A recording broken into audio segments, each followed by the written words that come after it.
So good morning na. Morning na ba? So Israel Tesla KG Ace. At nandito kami ngayon sa Tondo. Sinundo namin ang aming kaibigan si Jonathan Lopez. So ayan mga ka-KG, pupunta kami ngayon sa Batangas, sa Oliver's Goto, para kumain ng pinagmamalaki nilang dinosaur ribs. So titignan natin doon kung talagang tunay at malaki yung sinasabi nilang dinosaur na yan, no? Ayan mga kaibigan, mga kapatid, mga kakaldero gang, abangan ang aming biyahe at sana'y panoorin nyo hanggang dulo. Maraming salamat KG All Star TV, subscribe nyo na. Alright! So yung Kuya Oliver's Goto Batangas, mga kakaldero gang natin dyan, bali base doon sa mapa, sa Google Map, 3 hours po pala yung biyahe doon, 3 hours and 22 minutes. So parang malayo siya. Kaya ang ginawa namin ay imbis na mga bandang alauna kami umalis, ang ginawa namin ngayon inagahan namin para yung pag-prepare nung goto na yon, ni Kuya Oliver's Goto, ay makita natin paano siya prepare, kung gaano siya kalinis, gaano siya kasarap, gaano kalambot, anong mga dapat gamitin. At ayun, titignan natin doon pagka punta natin doon. So abang-abang na lang po kayo sa mga mangyayari. So maraming salamat kay Jonathan Lopez, wala kang tulog yan. Shout out sa'yo, boss. Si Raymond Salvador nasa likod ko. So tatlo lang po kami ngayon natuloy. Yun na nga, sa dami-dami namin tao na umuo, tatlo lang po yung tumuloy. Pero dahil kaldero gang kami, at basta kaldero na may laman, just call kaldero gang and we will come. At ayun, tinuloy namin ang aming misyon. At kaabang-abang yon dahil meron pang marami, meron pang mga mangyayari. At yun lang dapat yung abangan. So ayun nga, enjoy nyo muna ang aming biyahe. Tignan nyo kung gaano kalayo at gaano kaganda ang mga makikita namin. So yan mga ka-KG dyan, mga kakaldero gang, mga bossing, panoorin nyo hanggang dulo. At huwag nyo kalimutan mag-like, share, subscribe sa ating YouTube channel. Ng channel ay KG All Star TV. At hit the notification bell para updated kayo sa mga video namin ilalabas. Ayan mga KG, kalero gang, mga bossing, maraming salamat sa inyo. At enjoy. Good morning Manila.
So malaki.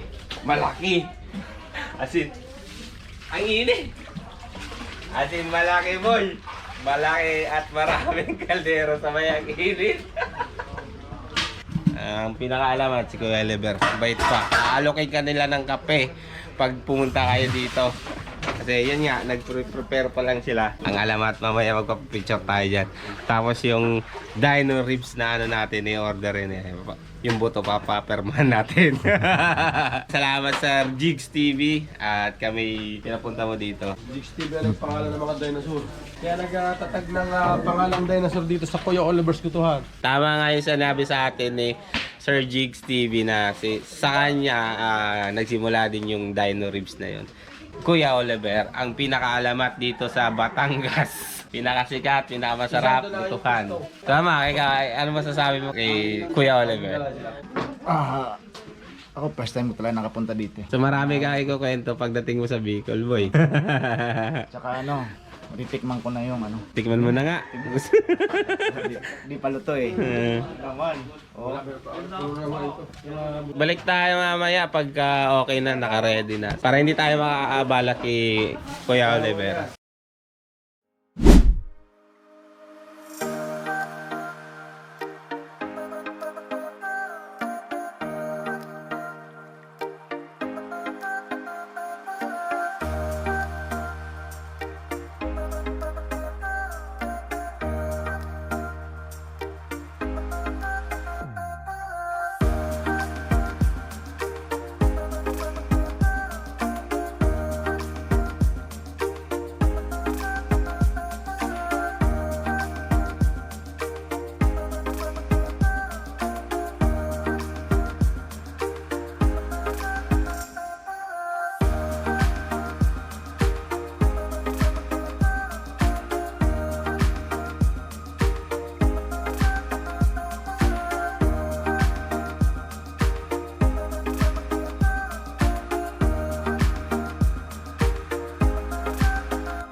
So yo, what's up Israel? Tayo na nagbabalik KG All Star TV at nandito tayo sa parisan ni Kuya Oliver kung saan tignan nyo naman ang mga tao dinarayo hanggang ngayon. Kaya tara, samahan nyo ako. Tara, pasukin natin kung gaano karaming tao. Tignan mo naman, di ba? Sobrang dami ng tao. 1,000 yung isang dinosaur ribs. Kung makakailang, sabihin natin makakailang ano siya, order. Oh, di ba? Solid na solid na. Dito pa lang, yayaman ka na boy. Nakita nyo yan. Time check ngayon ang oras, 6:31. Pero dumating kami dito ng alas 3. Ganun kami kalupit. Galing pa kaming Quezon City. Grabe tao dito. Patuloy yung pagdagsa. Tapos ang system nila para makakuha ka ng pwesto, first come, first serve. Tapos dapat may numbering sila na binibigay. Dapat makakuha ka nun. Kasi kung hindi ka rin makakakain. Kung makakakuha ka man nun, limited yung mesa. So, paghihintay ka talaga. Ang mangyayari, pipila po kayo. So, ganito karami yung tao sa ngayon. Pero mamaya, tignan natin. Kasi ano ngayon araw ng Sabado. Weekends ngayon. Kaya ngayon, enjoy. Kain tayo. Tara. Yes! Magingay para sa kaldugan. Mula alas 3 hanggang alas 7:45. Sakto. Ayun o. May sabaw pa? Kayo asa ka na? Pwede man. Thank you po. So bago ang lahat, salamat po kay Sir Jigs TV dahil siya po yung nagpapunta sa amin dito para tikman yung dinosaur ribs na mismong siya nagpangalan dito sa gotohan ni Kuya Oliver. Wala nang maraming sinasabi. Tara, kainin natin tong hindi boto yung laman. Tara mga kaldero gang, kain tayo. Kain na. Chibuga na. Okay, bago lahat, magdasal muna tayo. May nakalimutan ako. Dahil ikaw nag-rice. Ate, puto. Dayan, si Tandan Lopez nag 2 rice. May challenge po kaming gagawin mamaya. So, eto, puto. Ito naman gawa ng pinsan ni Kuya Oliver. So, tikman natin pareho. So, ito, putong bigas puto ha. Bicolano kami, alam namin itong masarap to. Pero titikman pa rin natin.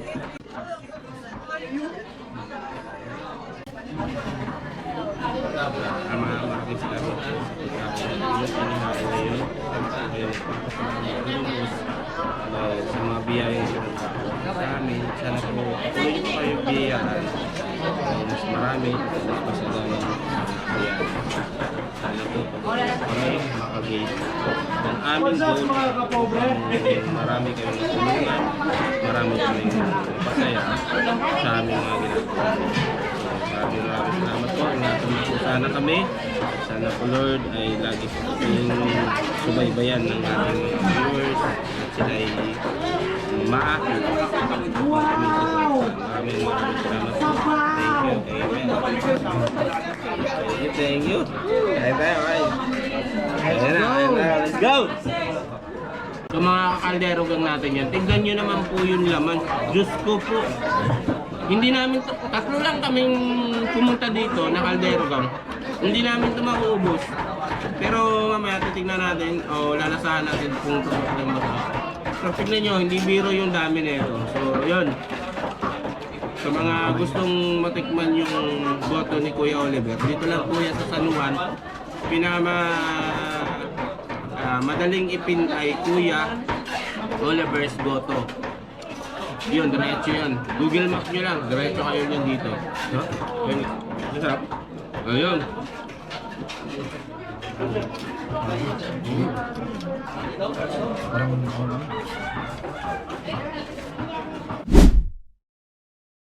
So ayun Mac, ano masasabi mo kay Sir Jigs, ay kay Kuya Oliver sa kinain nating goto? Ano bang masasabi mo? Bitin ako. Ngayon, sa may challenge Ano masasabi mo? Sarap. Ito sekreto lang. Baka yung nagtagatad yung dadalhin pa uwi. Kasi para may magluto ng goto sa Bicol. Ba't ba Masisikat ako bibili? yun dun. Ba't ba ako bibili? yung mismong nagluluto ng dadalhin. Yayaman ka pati dahil sa sarap ng luto ni Sir Oliver. Siyempre, yung mo naman, pati mangko dala. So, ayun po mga ayun po mga ka-KG. Ito nga, hindi namin naubos. Pero hanggang ngayon, ang dami pa rin. Parang walang bawas eh. Tignan mo naman, parang kanta, no? So, ang masasabi ko, ang rate 10 sa luto ni Sir Oliver, rate niyan ay 10 na sa akin yan. Anong rate mo, boy? Siguro sa akin na 10 na, 11. 10 lang, 10 ano eh, ang rating lang natin is 10. 10 pababa. Eh, ba't nangingialam ka? Gusto ko 11. So ayun nga, ayaw magpatalo 11 daw. Sobrang sarap, solid. Sa mga gustong pumunta, pin location nyo lang, Kuya Oliver's Goto dito sa Batangas. So madali lang pumunta dito. Basta meron kayo sasakyan, mas madali pumunta dito. Pero kung magko-commute kayo, magdala kayong helicopter. Na kami mga KG kumain dito sa Oliver's Goto at approved, napakasarap sa mga taga Bicol, Catanduanes, mga Oragon, dayo kayo dito tulad namin 3 Caldero Gang. At ayan, ang legendary Mango Goto. Salamat po sa ating mga vlogger una at sa ating mga bisita, mga taga-taga ng lugar ng panig ng Pilipinas. O mga Oragon, Catanduanes, Bicol. Ayan, sinsay na kayo din eh. O pakisubscribe naman ang kanyang YouTube channel. KG All-Star TV. KG All Star TV. Kuya Yan. Oliver, alam mo ba kung bakit KG? Bakit KG? Caldero Gang! Mag-ingay! Caldero Alright! Next destination, Boss Jig TV. SM Batangas. Antayin mo kami. So ayan, part 2 na to, abangan nyo yung part 1, then part 2, pupunta kami kay Sir Jigs TV para sa challenge.